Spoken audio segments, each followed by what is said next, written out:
At Active Life, we believe that the healthcare clinic of the future is the gym. Everybody starts with the best case scenario in mind. Never sell anything to anybody who is not in the market for what you have. The only reason we work out is to create the opportunity to recover. And the healthcare provider of the future is the coach. And this is why you guys need to get paid well, because what you're doing is really, really hard work.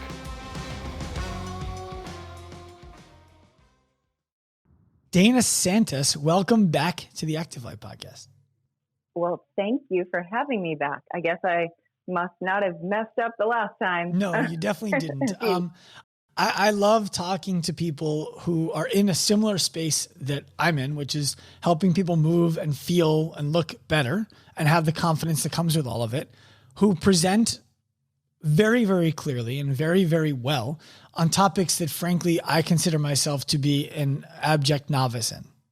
You know, it's cool to be able to go back to school in a conversation that I'm able to share with an audience of people. Oh, well, that's very humbling for you to say that in reference to me. I mean, I feel the same way about conversations with you, but in general, conversations with anyone, there's always the opportunity to learn if we just listen, and, you know, and are open to learning. Yes. So that's wonderful. Thank you. You're welcome. So I've already introduced you in the intro. They can go back and listen to the last episode that we did together and get more of the background on you. What I really want to do today is start talking to our listeners about how they can actually affect the way that they breathe and how the way that they breathe is going to affect the way that they live. And the reason why I find this to be such a fascinating topic, Dana, is because we all wake up and just start breathing. You know, like it's not like anybody wakes up in the morning and says, man, I got to start breathing again. I didn't do it all night. And then first thing in the morning say, how do I do this again? Everybody has what I would call unconscious incompetence about the way that we breathe. And I don't know where that starts.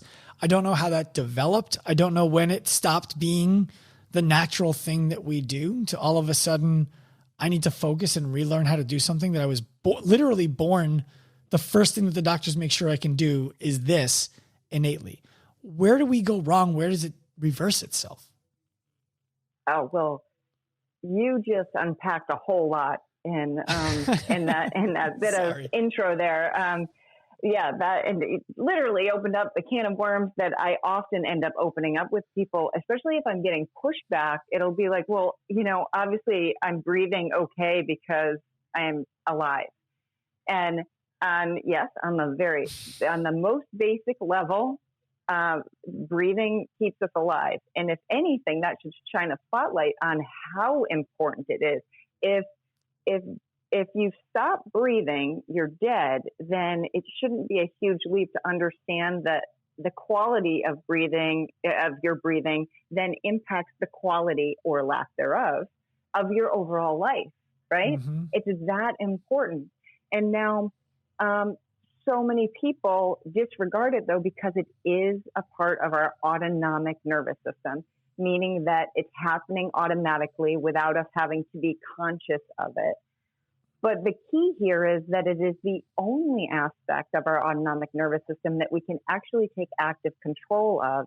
And there's there are actually myriad reasons that are very good for that, because it's something that we can leverage in the context of our activities, whether they're mental or physical activities, because breathing has a huge influence on our psychology, our physiology, and what I tend to speak about a lot, and we'll take a deeper dive during this podcast on, is our physicality. So looking at breathing as the true movement pattern that it is.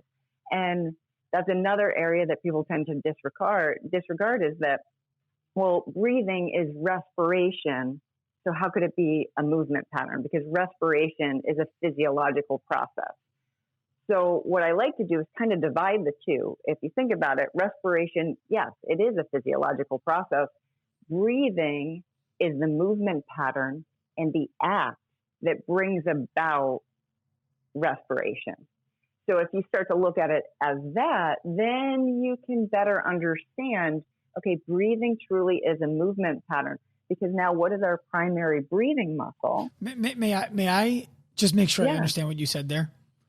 Yeah. If I understood you correctly, what you're describing is that breathing is the mechanism that allows for respiration to occur, which is the necessary byproduct to get air in, to get air out, for the oxygen transfer and all that kind of stuff. Yes.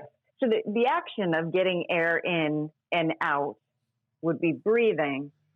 And through that action is the process of respiration, where we're actually using the oxygen and offloading the carbon dioxide. Right. So carbon dioxide also plays a really key role in our health that people don't realize. But I do want to come back to that physicality part, like how and why it is a movement pattern, because that primary muscle for respiration, but that primary muscle that is creating that action of breathing is our diaphragm. No one's going to argue that. But what people, I think, don't get, Sean, is that our diaphragm is a skeletal muscle. Light bulbs tend to go on then when they realize that, because sometimes there's a misconception that the diaphragm is such a different muscle, and it's different than any other muscle in our body, but that they don't think it's a skeletal muscle anymore. They think that it's an organ, like a lung, or I'll hear people say that I need to breathe into my diaphragm. Well, you can't, you know? Well, for those of you out there listening, there are really only two kinds of muscle, if I remember correctly, in terms of the real big scope. I'm not talking about type 1, type 2. I'm not talking about muscle fibers and variants within. I'm talking about heart muscle, cardiac muscle, effectively smooth muscle, and skeletal muscle. And the diaphragm, if you've ever eaten a steak, is skirt steak. So when you compare skirt steak to a T-bone or to a sirloin, they're the same material. That's why they have similar texture, where if you ate a heart, it would be wildly different. Oh, yeah. That's a great analogy. Yeah. So that people can really wrap their minds around that, because it's true. They do kind of equate, well, diaphragm, heart, lungs kind of thing. Mm-hmm. No, not the same animal. Not at all. And it really does act as a skeletal muscle, because it is acting on bone. That's the other thing. Your diaphragm, yes, has an impact on how you fill the lungs, right? But the diaphragm is attached to your ribs, and it's also attached to your lumbar spine. So that's all bone. And so it's acting on, whether it's acting, remember, we're talking about like the quality of this movement pattern, the quality of our breathing, whether it's acting on those bones in a good way or a bad way is really dependent on the quality of that movement pattern. And, I'm oversimplifying here by saying good or bad, but if you're in a compensatory breathing pattern that's not as functional as it could be, and I'll explain more what that is, because it's not as complex as it sounds when you say compensatory, breathing pattern.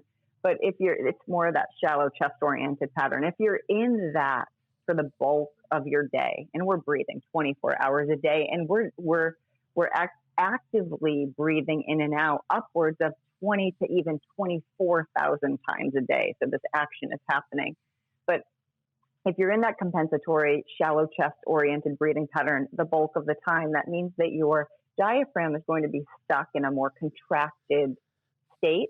So we should think about, again, skeletal muscle, when it's contracted, it's tight. So now that tension is going to have an influence on those attachments. One of those attachments being to your lumbar spine.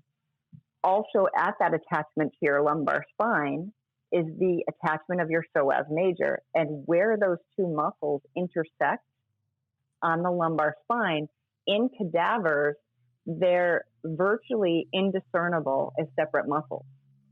So how many people, Sean, come to you with tight hip flexors and we've got to release that psoas. Well, start thinking about the influence that your diaphragm is having on the psoas, because clearly there is an influence. They have a very intimate relationship.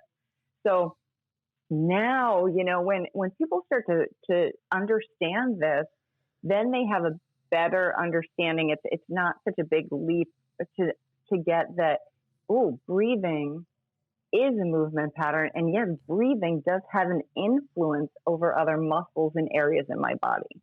Yeah, it's the way you just broke it down allows me to reminisce from a few weeks ago. My parents come in here to the office and they work out. When COVID started, they'll hate me for this. They won't really hate me, but they're going to give me a hard time at the dinner table when they hear this on the podcast. Sorry, Mom. Sorry, Dad. They gave me a little bit of a hard time about like, who are you going to be around? And then you're coming by the house and all that kind of stuff, which is understandable. And my response to that was kind of, if you're that concerned, you should probably become more active, start eating healthy, start living a more healthy life. And to their credit, they did. They started right away. And just a few weeks ago, I was in the gym with my father, and he was complaining of a little bit of back pain from the stuff he was doing when he was exercising. He's like, I don't know how to get rid of this. And I'm like, well, you're effectively a wet noodle through the middle of your body because you're taking deep breaths through the top of your rib cage. So I had him lay down, and we just got back to basic breathing mechanics, which I am competent at. I'm not dangerous at teaching somebody that. But I'm really interested to hear from you today how I can even better help somebody like that, and how people like my father, like my mother, like all of our listeners can help themselves, including myself, with simple practice that can make it so that their deep breaths go through the right place and create stability instead of instability and pain. Oh, well, I love that story about your dad. And I think I wrote this book since the last podcast, or I'm not sure I had the book when we did the last podcast, but my book is Practical Solutions for Back Pain Relief. I think you were coming out with it. You had it last time. Yes, you had it. Yes, I did. Okay. Yeah. Well, and so the very first exercise in that book is a breathing bridge, because for all the reasons you were just describing, and what I was just going through in terms of the diaphragm being attached to the lumbar spine, and really it's important to look at breathing as our most fundamental movement pattern, because it has such an influence over so much. I mean, we just went through the example of its influence on hip flexors in the lumbar spine, but as I talk a little bit more about that shallow chest-oriented breathing pattern that you just brought up too, you'll start to understand its influence over, upper body movement as well. It also has an influence. I mean, we talked about hip flexors, but it has an influence over hip mobility, not just like pelvis function, the anterior and posterior pelvic tilt, but in particular, internal hip rotation.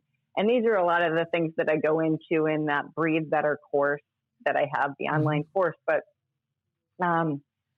let's go back up to that shallow chest-oriented breathing pattern, just so that people understand what it is. And this is the standard compensatory breathing pattern. It tends to be more vertical than horizontal, even though we are designed to breathe more horizontally.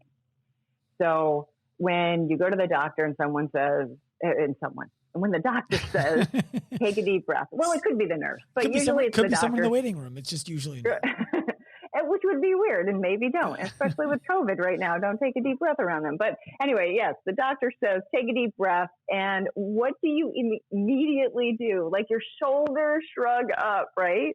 I mean, I'm even guilty of it. It's almost automatic, because that's like the typical take a deep breath in the doctor's office position. But that, unfortunately, not as exaggerated as we do there, but that's the pattern that we tend to have taken on. Now, and you had asked in the very beginning, at one point, if this was automatic, and if this is, the doctor checks, this is a baby, are you breathing? Great, you're alive. This is awesome. And generally, unless there's some kind of anomaly or issue, a baby's breathing pattern is perfect as it is. At what point does it become disrupted? Well, it can be disrupted due to chronic stress. It can be disrupted due to postural changes. I mean, I'll argue that breathing and posture are one and the same, due to the fact that how you breathe impacts your rib cage position. It's the biggest factor impacting rib cage position, and that takes up almost 50% of your axial skeleton. But it could be a chicken or an egg thing, especially in childhood, right? So, because if you're pushed into a certain posture, maybe by the way that you learned how to walk, or, I mean, I have a son who's on the autism spectrum, and if people are familiar with autism in one of the, and it's a spectrum, so not every child who has autism toe walks, but many do. And toe walking throws your rib cage into a protracted state. Which brings your spine into extension, lifts your rib cage up, which then feeds that shallow chest-oriented pattern. So there are other influences that could be bringing us into that shallow chest-oriented pattern. But again, chronic stress, I mean, if you get stuck in a fight or flight state of your autonomic nervous system, that would be sympathetic. That would mean then that you've got, I mean, the hallmark of a sympathetic state is that your respiration becomes fast and shallow. But if you don't come out of that state, then your rib cage is going to, come up and hold you in that position. So what is happening during a shallow and chest-oriented breathing pattern? The other thing that can influence that is illness or injury. So I just want to make sure that we've covered. There are a bunch of different factors. They're all very human factors that can happen to any and all of us and tend to at some point in our life. And again, if we don't recognize that we have conscious control over this autonomic system, we just let it go and then we live with it and the body adapts. But the reason that we have that conscious control, one of the primary reasons, is because if it gets thrown out of whack, we're supposed to be able to then bring it back to homeostasis. But so many of us don't recognize that we have that power, and or we don't understand how to do it, so we just live with it. So then you become the type A or high-strung person, or you think it's part of your personality, when in fact, this pattern is what's bringing you into that. And let me stop for a minute, because you look like you want to add to this. I want to ask, do you think, okay. how much of that do you think is contributed to our environmental factors, where normally it would be, we face stress, we actually go into some upper rib breathing, vertical breathing, as you mentioned, as a beneficial state. But then after that's over, we come back down to normal in our normal resting human environment. But how much of the new environment that we live in, and when I say new, I mean 1,000 years, 2,000, 5,000, whatever it is, where it went from being stressful moment, predator coming at you, to stressful life. Like, okay, I got to go pick the kid up at the school. I got to go to the grocery store. I got to do the laundry. My boss is down my throat. Like, and all of a sudden it's everything in your life ends up being that, where you breathe that way as a de facto. Yeah, that absolutely has had a huge influence. I mean, because that sympathetic system was set up to be adaptive in the context of, not chronic stress situations that we're living in, but stressful situations as they come up and then they go away and you're able to downregulate. But when we're faced with chronic stress, and I mean, never mind just the past 1,000 years, but let's look at, 2020. And what do you mean? It's been a normal year. Yeah, what are you talking about? right. Yeah, totally normal year. Yeah, not the Twilight Zone. But there's that. But then I also want to acknowledge, because then people think, oh, geez, well, I'm just not handling stress well. Another thing that's happened over, I mean, we're talking about, it depends on where you stand on evolution, but over, I believe science it's a has real shown us. thing. Okay, cool. So science has shown us the evolution of us as a physical species. We've seen the changes in our faces and our heads. Now, as we've evolved as a more intellectual species, our brains have gotten bigger and then taken up more space in our craniums, and which has taken away from space in our sinus cavity, so we've gone from having, a broader nose that was more capable of us breathing, having a nasal breath all the time, to making it harder for us to consistently breathe in and out of our noses, and contributing to more sinus issues. And then there are other environmental factors that are contributing to more sinus issues. And the harder it becomes for us to breathe out of our noses, we have to stay alive, we need to breathe, the more we're going to breathe out of our mouths, which contributes to that more shallow chest-oriented pattern, as well as other chronic issues that go along with that. But so I don't want people to think, okay, it's just the chronic stress in my life, I'm not handling it well. We're a little overmatched here. So we have to put more effort into this to be able to breathe better, but it's not impossible. It's absolutely not impossible. But yeah, there are factors at play that are putting us into this breathing pattern. And, but again, we have that power. We have the conscious ability to take control of our breathing and then leverage it in circumstances where we realize that we're not breathing well. Now, but I want to go back to the description of what the most common compensatory upper chest breathing pattern looks like. So what it does is there's that postural factor, because the quality of our breathing is contributing to the position of our rib cage. And I know I already said this, but I want people to understand, when I say breathing equals posture, posture equals breathing, your rib cage takes up almost 50% of your axial skeleton. And so many of these important things that we work on, especially, I work in professional sports, we're doing so much scapular work and T-spine rotation work. And I'm sure you are as well, right? Well, your rib cage has a huge influence on that, because, what attaches to your thoracic spine, where we're trying to get that good separation of upper and lower body and decent rotation. You can't move your thoracic spine independent of your rib cage. It doesn't work that way. Mm-hmm. And then, or your shoulders. What? Or your shoulders. Right. Yeah. So you're one step ahead of me. Your scapula have no choice but to ride on the position of your rib cage. And if you want a good scapular movement, you have to have a good rib cage position to support that movement.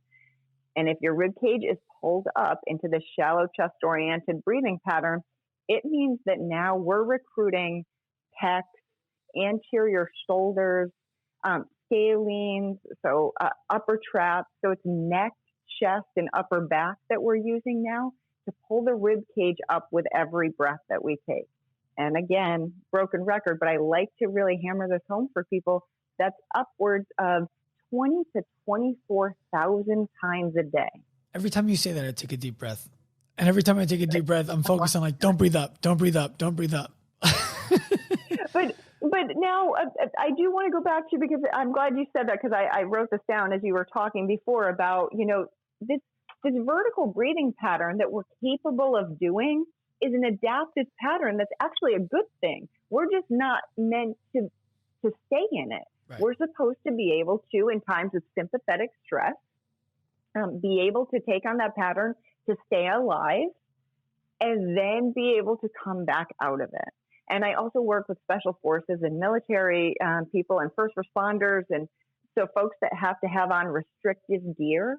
And sometimes it's for days, it's not just hours, but days at a time. And it's really important that when they take that gear off, that they can go back to a functional breathing pattern that's going to help them downregulate. That's really interesting. As I was hearing you talk, I was thinking about throwing a ball. Because I know you work with a lot of baseball players. I know that that's a big segment of your specialty and population. I'm just thinking about when I used to play baseball, how much more effective I would have been had I understood appropriate bracing mechanics so that my arm could be, my hips, my back could be moving from a place of stability instead of just give it everything you got. Let's see what happens. It's almost like, for people who are familiar with weightlifting, if you take a deep breath in and exhale before you do anything, it's pretty intuitive that you wouldn't be able to lift a lot of weight.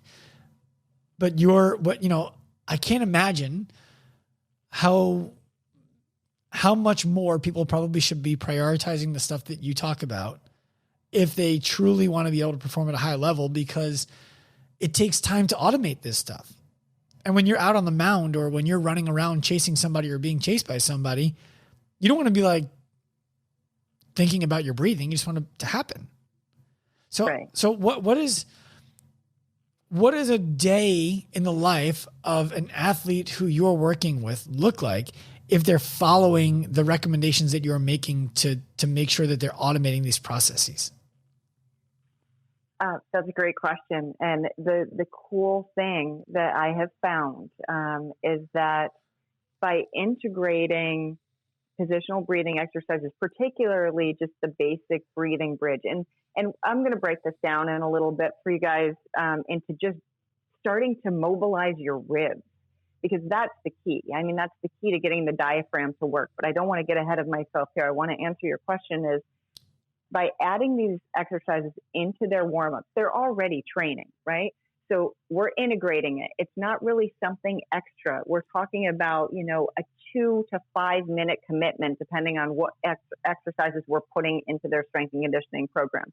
But what I found now doing this over the course of the past, I've been working in pro sports for almost 2 decades, but really understanding and applying breathing mechanics has been over the past 6 years. I found that it takes a maximum of about 2 weeks for this to start to become more of an back to an autonomic process, but more automatic, because the body wants to be functional. That's why the body wants to work. That's why it comes up with these compensation patterns to make things work. But if you give it the roadmap to do better and show your body how to optimize breathing mechanics and to feel more stable and more mobile in all your movements, your body's going to start to be like, okay, this makes more sense. It's just like when you're working with someone on a corrective pattern and, if they've been, let's say they've had a rotated pelvis for a long time. So now their proprioceptors have adapted to this rotated pelvis as neutral. And when you're trying to correct this pattern with them, they feel completely out of whack. But how long does that last? You keep putting them into neutral, giving them the exercises. It does not take long for their body to adjust, the proprioceptors to adjust and say, okay, wait a minute, this is actually neutral.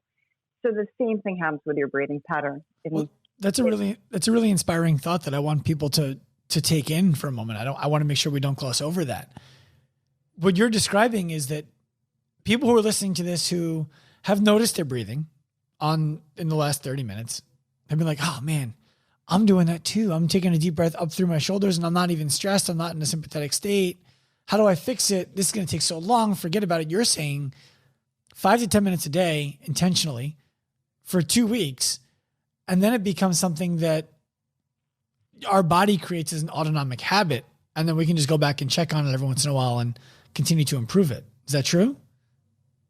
Well, I'm saying make the commitment and it's not 5 to 10 minutes, it's 2 to 5 minutes a day. Make the commitment now that you're putting this into your warm-up every day, but then you're going to continue to do it to maintain it. And usually the next question when I talk about this is, wait, how are you measuring this? How do you know that within 2 weeks they have now owned this pattern?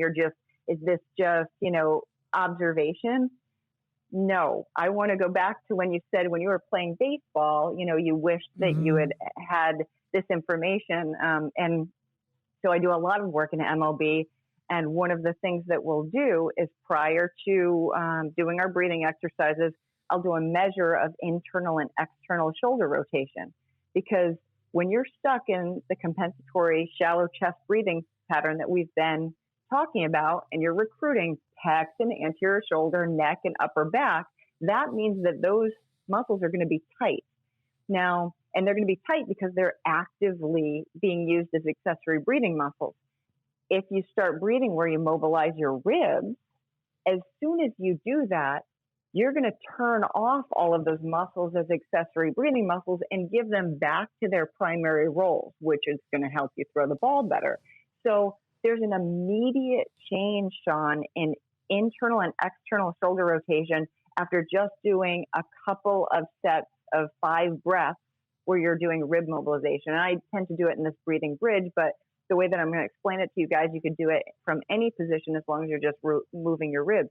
So what's cool is that when I take them, 10 to 14 days later, I take them into a session and we check their internal and external shoulder rotation. Now they own it. There's not this huge difference anymore from their starting to their finishing after they do the breathing, because now they own the pattern. Now they're not starting off with all that tension. So when I go to measure internal and external shoulder rotation, it's beautiful before we've even done the breathing exercise. They own it. Yeah.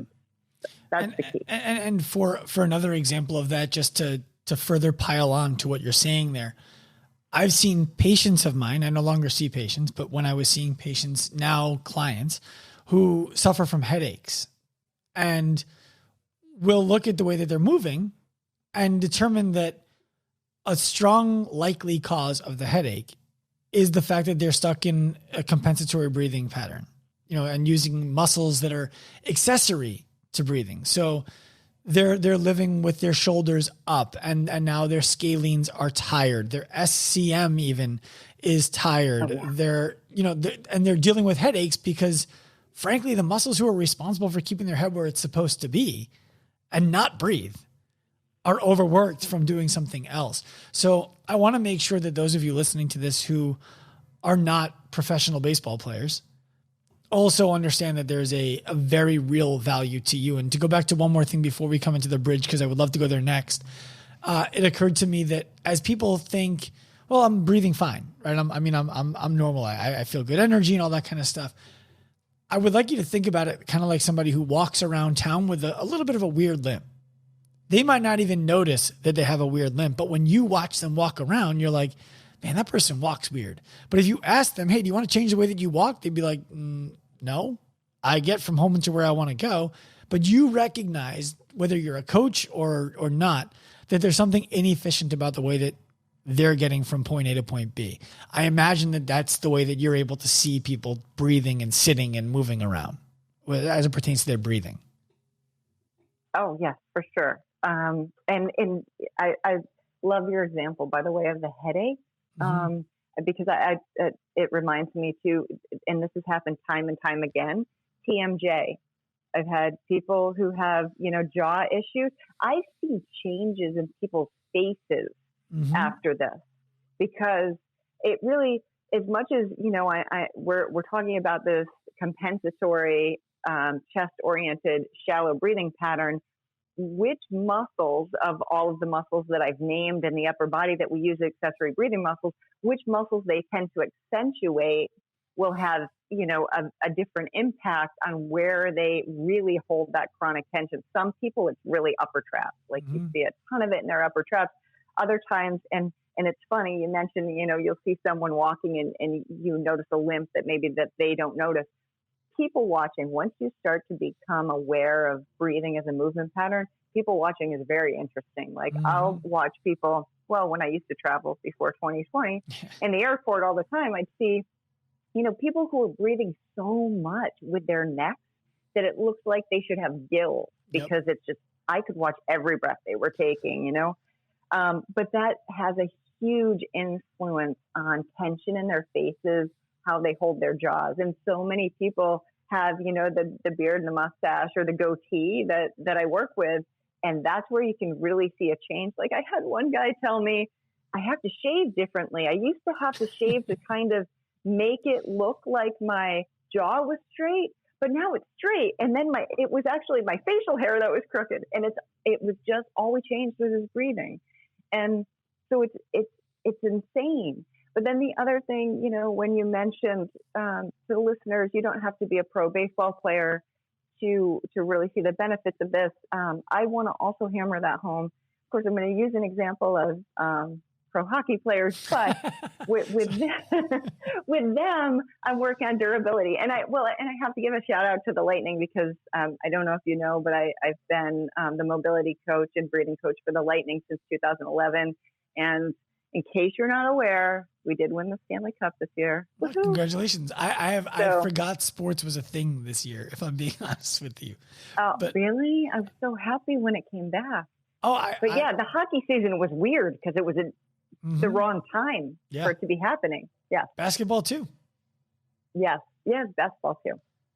But anyway, with hockey players though, durability, and for everyone, right? We don't want to get injured, and making us more able to absorb shock, and making us less susceptible to injury. And so, when I've got NHL guys who get slammed into the boards, I don't want shoulder separations or collarbone injuries, and so if we think about breathing and its influence on posture and shoulder girdle stability, it has a huge influence.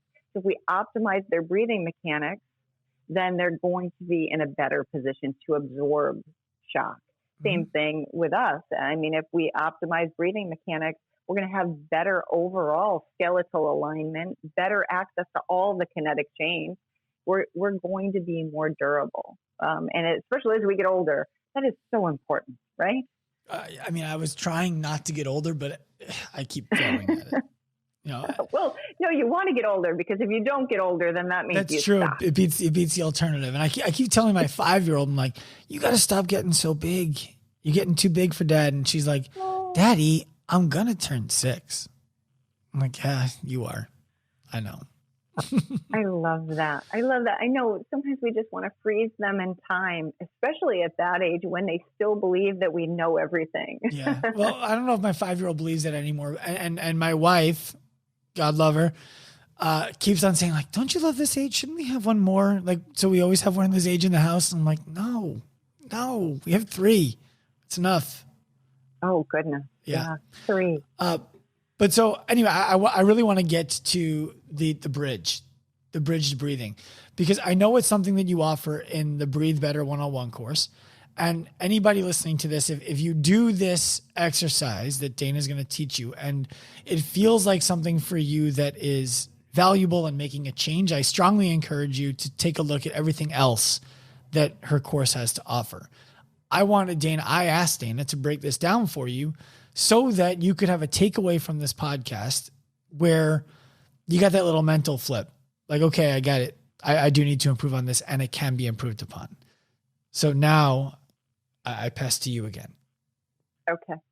So the breathing bridge, I'll give you a little overview of what it looks like, but then I want to explain the why for the positioning, so that people don't just immediately just jump into a glute bridge position and start breathing and think they're doing it, because that's not it. And not to say that isn't a good thing, but that's not it.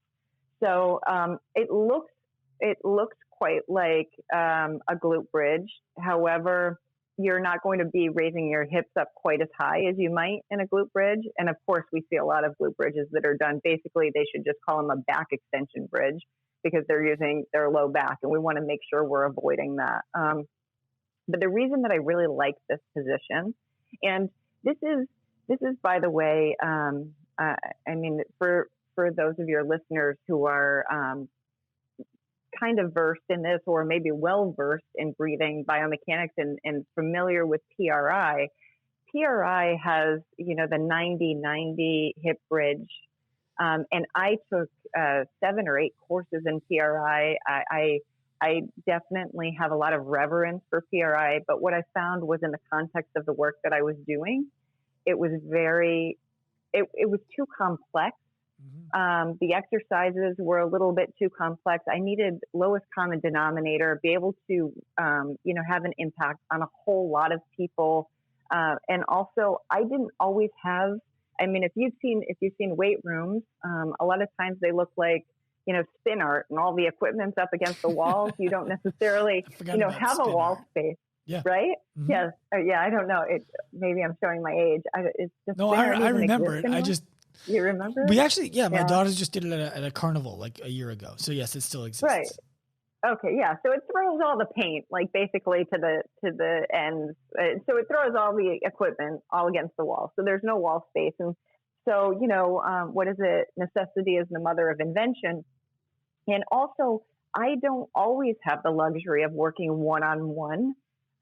with the pro athletes that I see. I mean, I tend to, like in baseball, it would be on the major league side. I work one-on-one with those guys, but a lot of times it's a group setting when it's like the rookies, if we have a rookie camp or fall instructional league or something like that. And I still want to teach them these things.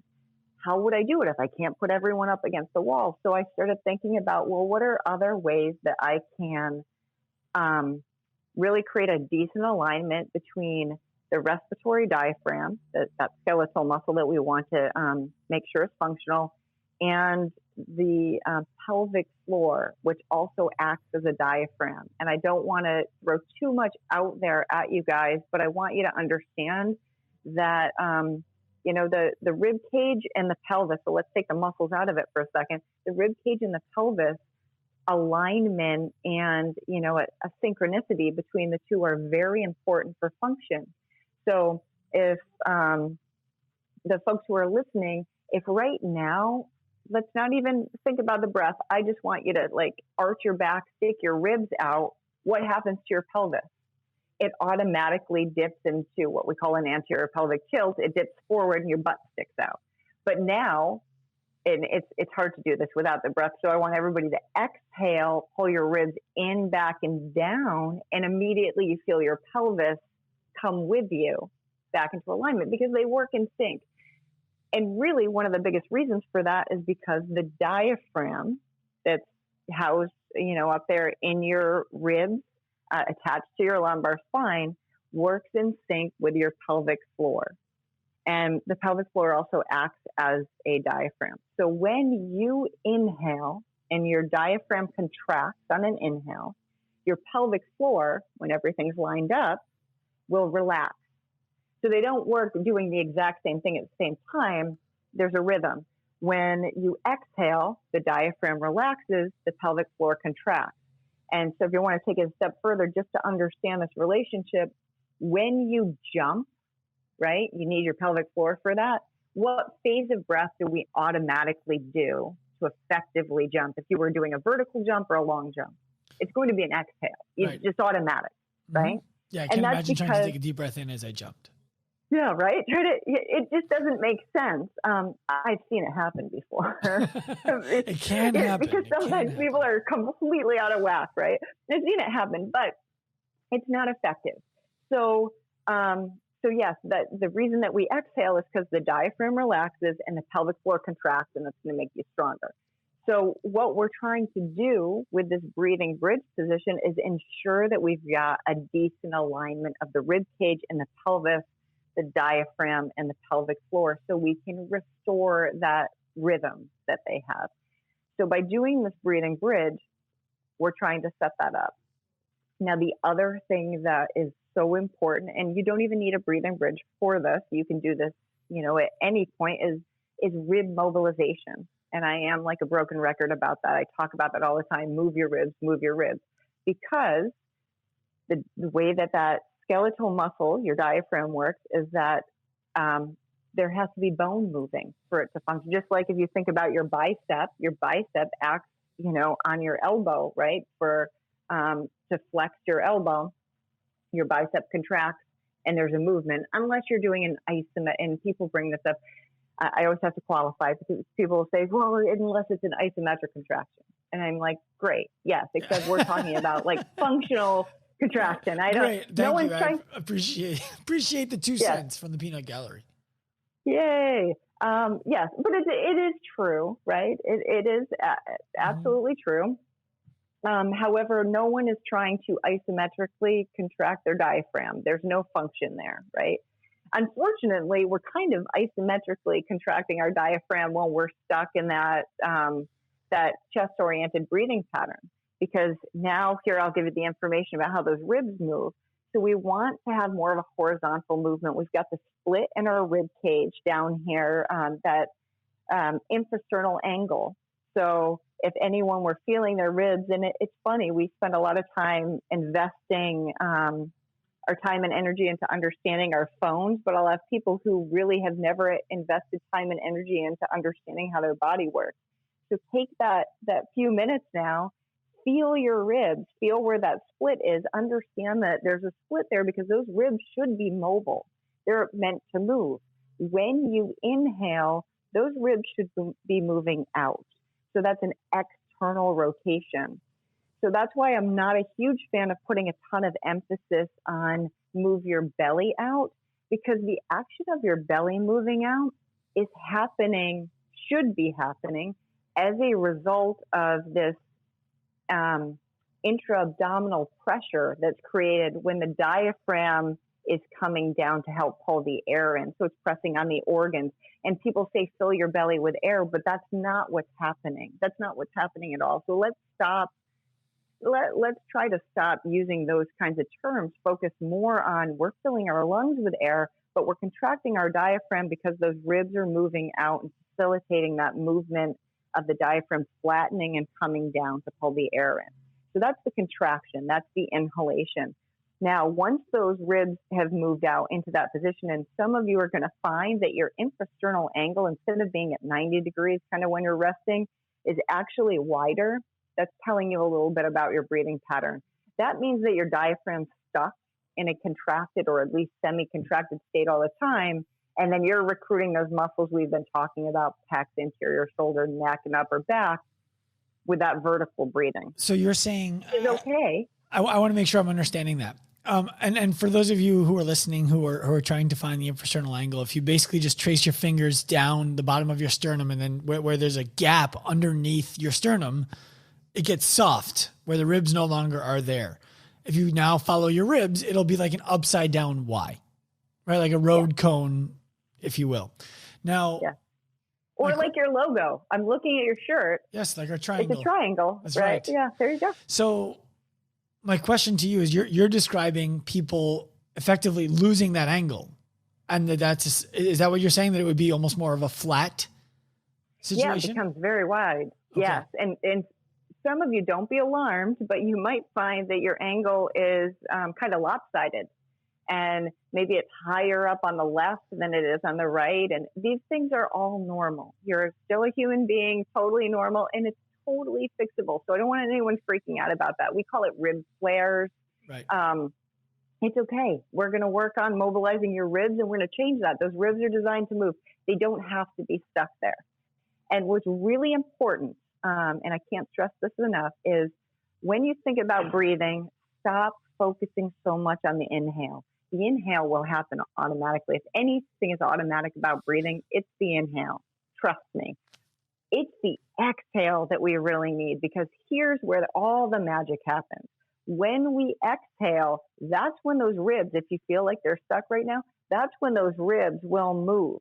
Those ribs need to move in towards each other. So that's when that infrasternal angle should narrow. So your lower ribs that Sean was just describing, like how you should be feeling them, when you fully exhale, you should feel those ribs move in towards each other, down towards your waist, and back.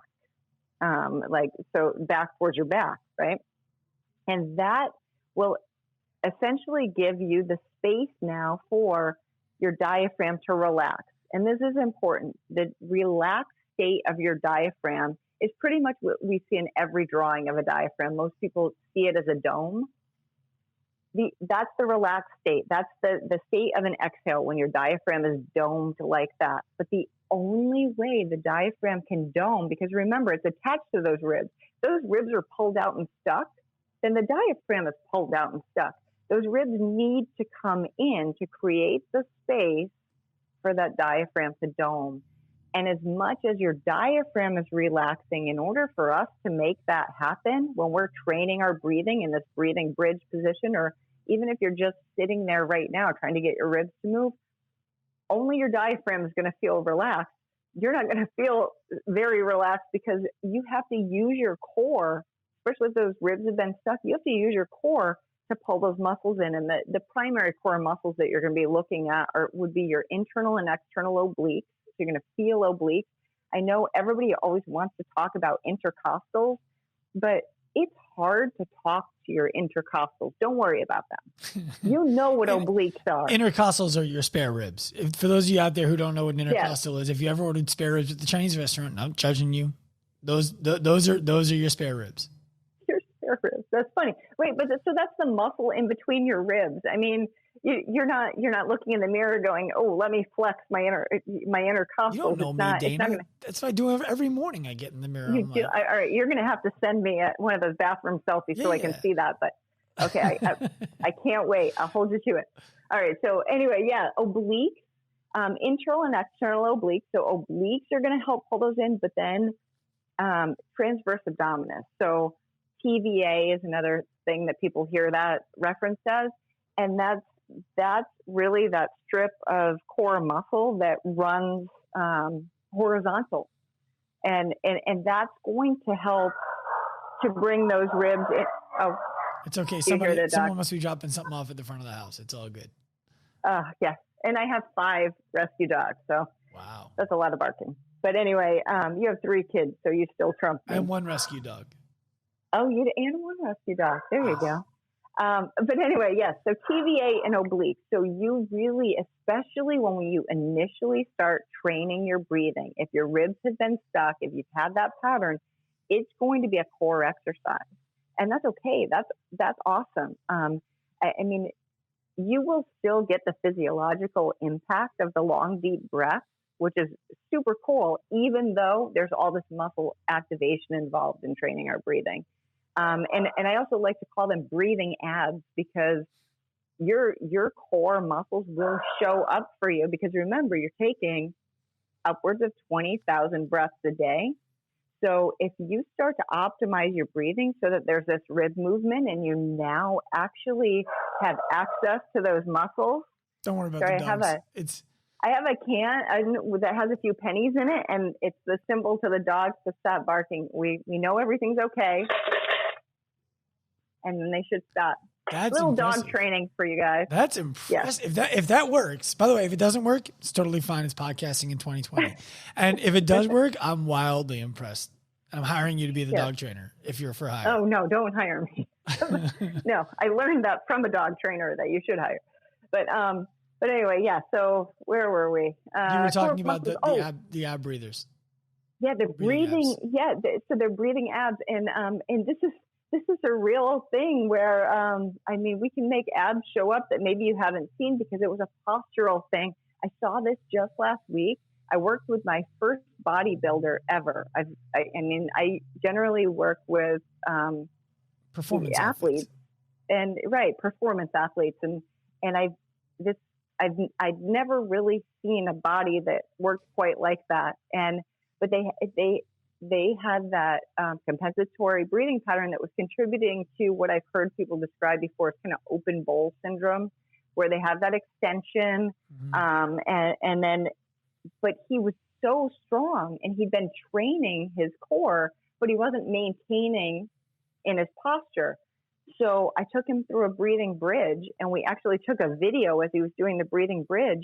He'd never even seen, I mean, we could see his obliques. We could see his six pack. You couldn't see it when he was standing up and breathing in his regular breathing pattern, because it was a postural issue that was being created due to that poor breathing pattern. So we see people who train themselves to be very strong in the wrong positions all the time. And it's one of the reasons that so many athletes end up with non-contact injuries, right? Because you've gotten really strong in a position that you shouldn't be in, and you've actually convinced yourself that it's the most functional position for your body to work subconsciously, and eventually you can't sustain and you break down. And that's why teams work with people like you, because it's valuable for them to be able to understand that. So Dana, if somebody's going through your course, you're obviously not going to be there with them. And a lot of this stuff, to me, to give you what would be, I would consider an objection that somebody might have before they click the button, right? That I want you to be able to help people get past, is a lot of this sounds fairly complicated, and I don't want to buy a course that I can't execute on because I don't understand it. So how do they ensure success and simplicity by themselves with a course at home? Well, that's in my introduction, that's what I address immediately, because isn't it wonderful, when we go and we go to a course or a seminar and we're impressed by the information, But then, and I'm being sarcastic, that it's wonderful. But then we walk away saying, okay, I'm impressed that they know all of this, but I still have so much more work to do before I can start to, practically apply that. And I ensured that every step of the way, I'm giving you the information, but then I'm giving you the practical application of it. And in the videos, not only do I show you how to do these positional breathing exercises yourself, but also how to cue them and coach them. So whether you're doing this for yourself or you're a coach or a trainer, I want to give you all the tools that you need to use this in the context of your life, personally and professionally. My husband just came home, so that's why. Yeah, the coins worked before. The coins worked before, but that was a relevant bark. So now it's up to him to quiet them down. Mm-hmm. But yeah, and on that note, though, I do want to take people through. The breathing bridge is not complex. I wanted to empower them with the understanding. But all you're going to do is set up like you're going to do a glute bridge. Just be very, very aware of your alignment. Your knees and your feet are a window into what's going on in your hips. I want your hips to be neutral, which means we're not going to have the knees coming out or the feet pointed out. Everything's pointed straight forward. I tend to put a foam yoga block between the knees, not because I want to actively turn your adductors on, but because I want you to just gently hold that to help maintain that more neutral position. And then I want people to put their hands on their ribs because we're going to focus on the rib mobilization. You're going to start with an exhale because, as I said before, the exhale is key here. This is what we're not doing enough of. You also want to make sure you have a neutral cervical spine. So many of us think about it. If your rib cage is protracted and then you're in extension because those ribs attached to your T-spine and they pulled you all forward, when you lie down on your back I'm sure seen people when they lie down on their back to do a glute bridge, then their head is arched back. And they're lifting their hips with their head. Yes, basically. So I end up, folding up a towel, and you'd want to fold up a towel, or even depending, it's been extreme. Sometimes I've had a whole Airex pad underneath their head. But over the course of those 2 weeks of adding this into your warm up, you're going to find that you need less and less behind your head because that rib cage is going to fall back into a better position, and it's going to take your spine with it because it's attached. Mm-hmm. So, but if you have to, you're going to elevate your head in order to make sure that you've got a neutral cervical spine as well. You're going to place your hands on your ribs and then exhale, exhale, exhale, exhale, like a core exercise. Get all of the air out, drive those ribs in, back, and down because that's the movement that we want. You should feel a sense of relaxation in the muscles that we were talking about in that compensatory breathing pattern. So those upper body muscles.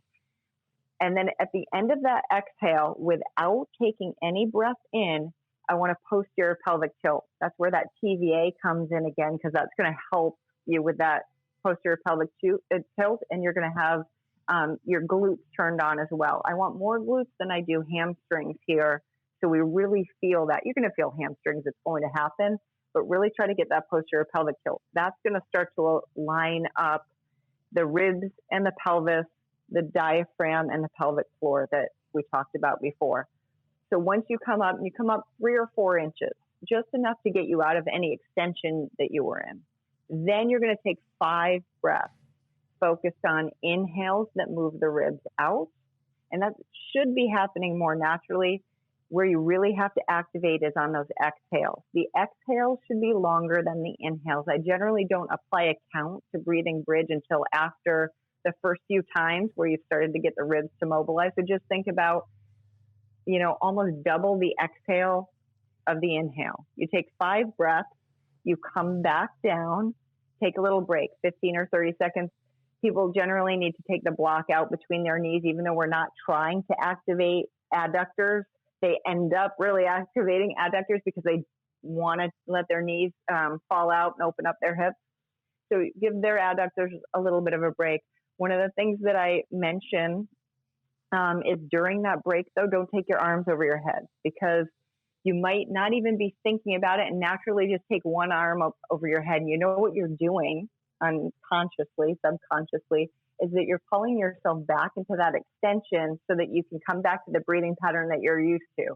Because your body's like, hey, wait a minute, what are we doing? Why are we doing this? I'm really more comfortable doing the breathing pattern you've been doing for 10, 20 years, you know? So don't take the arms overhead. Then repeat it again, 5 breaths. So it's 2 sets of 5 breaths in that breathing bridge. You do that every day as part of your warm-up. Generally, like if you have kind of a traditional warm-up where you start off with soft tissue stuff, I don't do it before the soft tissue stuff. So meaning if you're using like if you're foam rolling, gun, foam rolling, do that first, because as you're doing that, you can start to think about the breathing, start to, come into a slower, deeper pattern, because that's only going to help you. It helps facilitate this position after.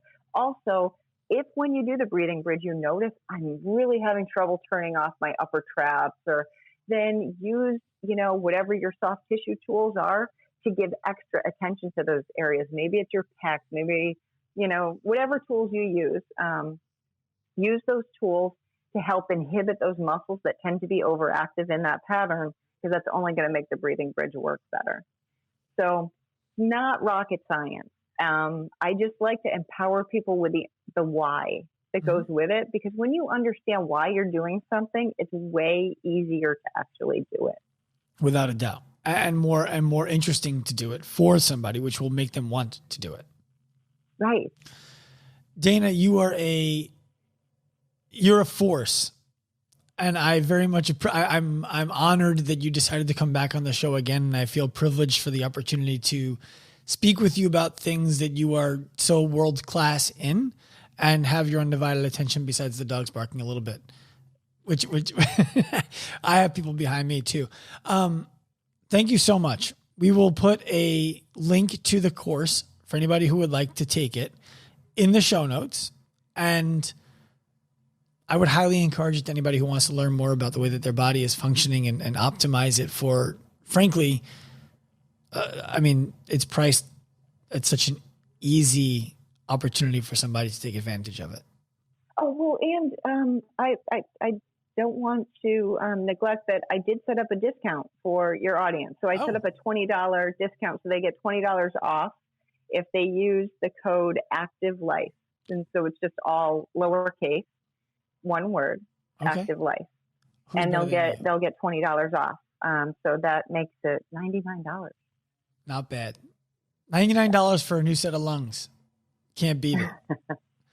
Dana, I appreciate it very much. And I hope to have you on again. Oh, well, I love talking to you. So, and we have to just keep in touch for sure. But thank you. This was an honor. I really appreciate it. My pleasure. I hope you enjoyed this episode of the Active Life podcast. If you did, please be sure to head to wherever you listened to it and give us a quality review, as well as 5 stars if you can spare them. If you want more from us, feel free to follow all of our social media accounts at Active Life Professional, Active Life RX, and Dr. Sean Pastuch on Instagram. Remember, at Active Life, we believe that the healthcare clinic of the future is the gym, and the healthcare provider of the future is the coach. We also believe that future is now. Turn it up.